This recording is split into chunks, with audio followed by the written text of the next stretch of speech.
been a transition in the sub-branch to move forward, and you've probably noticed different faces around the place. And that's because we are all moving forward. So can I apologise to those who have not been in the Brethren Church, because I've used them as an example, but this applies to all religions, all cults, really. Scientologists, Jehovah's Witnesses, Mormons, Moonies, Tuba 2. Simply, we need men of integrity or women of integrity running our churches, proven people, and generally the congregation know who they are, so they recognise features of Christ and want those people to be leading the services, because the time's more lively, the Spirit of God's free, there's a movement of heart and soul towards God in worship and praise and song, and everyone's encouraging each other and happy and joyful and free. The spirit of sonship. My father used to minister on new covenant ministers that would set out the features of Christ, and of course he was shunned and shoved out, but nevertheless his testimony stands. So the sort of features that I hope I've valued and taken forward feebly, that I stand for, and what I would look for would be a humility, a sense of the greater. I'm not great, no, I'm weak and feeble, poor, needy sinner, but God is able for that. He satisfieth the need of every living thing. And then sincerity. Everything I say is true, and I'm an honest person, and I don't bullshit. I don't ever tell anything, say anything devious or do anything devious, because I'm sincere and I hold myself accountable to others. And these are features that the world need, not just Christians. And the mutuality, we've covered that one, each taking up responsibility. Respect, absolute fundamental to Christian life, is that we respect each other. You can't love if you don't respect. If you say you love me but don't respect me, it's hollow. It just can't be. So that looking up to each other, each esteeming the other as more excellent than thou, very important principle. So these are reasons why anyone with a claiming to be man of God or minister of the Lord of the Recovery needs to think, well, are you taking the place of God? Are you taking the place of Christ? And if you are, well, just change simply.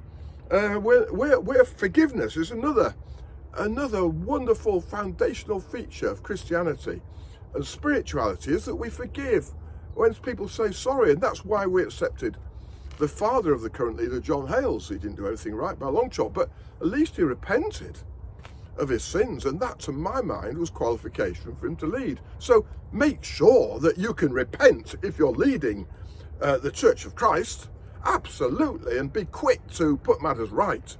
If you've hurt anybody, just compensate them. Just not only say sorry, but if money's been taken off somebody, that would be the most extremely wrong thing for any Christian to do. It's all got to be free-hearted liberality. You do it spontaneously, no coercion, never in the things of God. That would be very serious, obviously, but we all know that. And if money has got too much of a place in our churches or cults, well, the whole thing needs complete radical transformation, so that Christ is dominant, or in other religions, God is dominant. It's not for me to downtread other religions, but I've got my own certainty of my link with Christ. And we had a wonderful preaching yesterday in the cathedral about Abraham, and God was true to his promises. So God promised Abraham, and then Abraham in chapter 12 failed. Well, despite Abraham failing in the marital connection and saying that his wife was his sister, which was wrong, he went on from strength to strength because God was true to his promises. So if we fail, he fails not. If we sin, he doesn't punish because he's got our backs. We're not saved today and lost tomorrow. These are foundational teachings. Whereas in the PBCC, you're made something of, people seem to appreciate you, join in, and suddenly, bang, wallop, you're out. My father was just put out unceremoniously in September 1972. The devastation on the family. Of course, it meant that the religion had control of our family and ruined him in many ways, although he did recover to a certain extent, and we've got that wonderful testimony. If you go on YouTube and look at Doctrine That Divides, my father and mother speak very appealingly there. So does Jill Knight, a second cousin. Sometimes people say she's my great aunt, but nevertheless, she was my father's cousin, and she was Member of Parliament for Birmingham Edgbaston for 31 years. She changed the British law 8 times, and that's what I'm wanting to do, and I will do before I die. I'm going to make sure that psychological slavery in cults is outlawed before I die, and that's my mission in life. I do not like any form of slavery. It's akin now in people's minds to what physical slavery was. And if you can't escape a plantation because the next plantation owner has a link with the plantation owner you're in, of course, you try and escape, he pushes you back and you get punished. Well, that's pretty much, if I escaped from Leeds and went to Harrogate, they would just hand me back to Leeds for punishment. So it's all going on in the minds, and I'm just saying that that's got to change. We've got to be inclusive. That's another wonderful feature of Christianity, that we're inclusive, so that we welcome people, especially people in trouble, into our midst and look after them and care for them.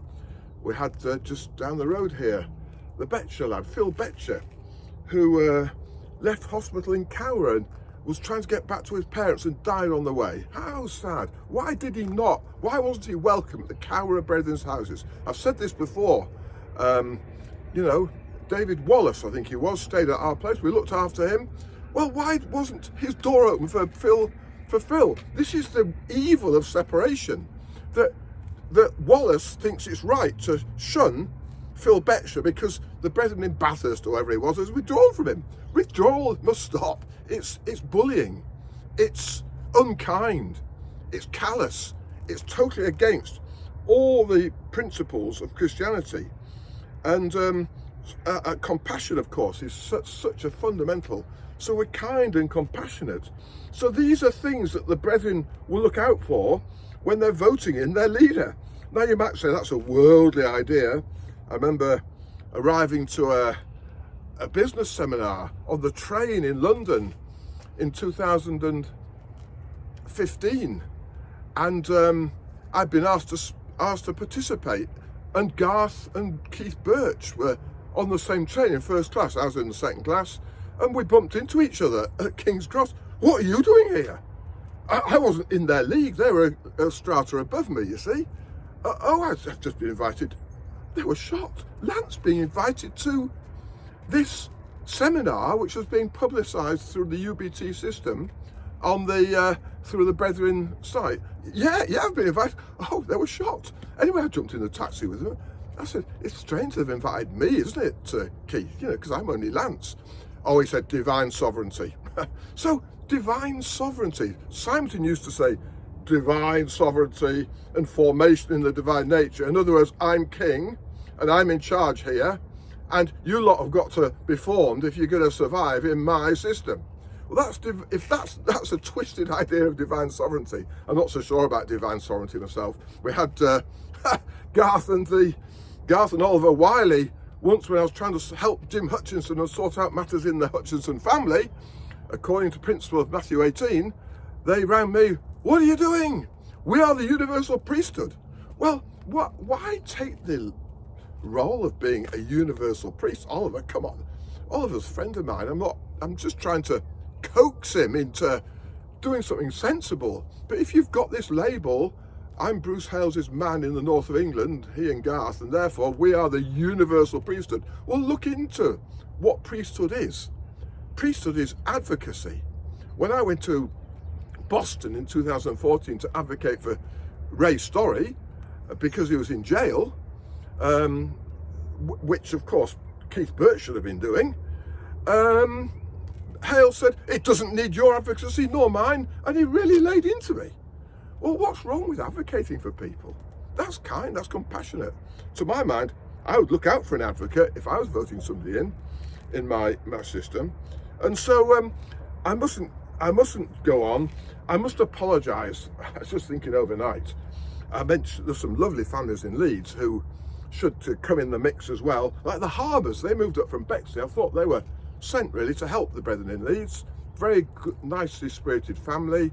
Bob's as kind, and Rayner, John Rayner's a lovely man. He took all the details of my conversations with Bruce Hales about the Focus Business Park which I built, and I was going to include a meeting room and an education centre. John's got all those details. He collated them for me and apparently passed them on to Roger Edwards, but I never heard anything back from Roger. So John, I think he's got a soft spot for me. Salisbury's. John Salisbury was my best man at my wedding, but then he wrote a witness statement against me into the courts of Leeds, a public statement. I just couldn't believe it. What's gone wrong, John? Cheer up, mate. We've had great times together. And Armstrong's, well, Lee, I've seen him, a little boy growing up from a baby, and yet he just completely turned against me. He was called in when I handed over my son's matters, Jarl, when we were going through it.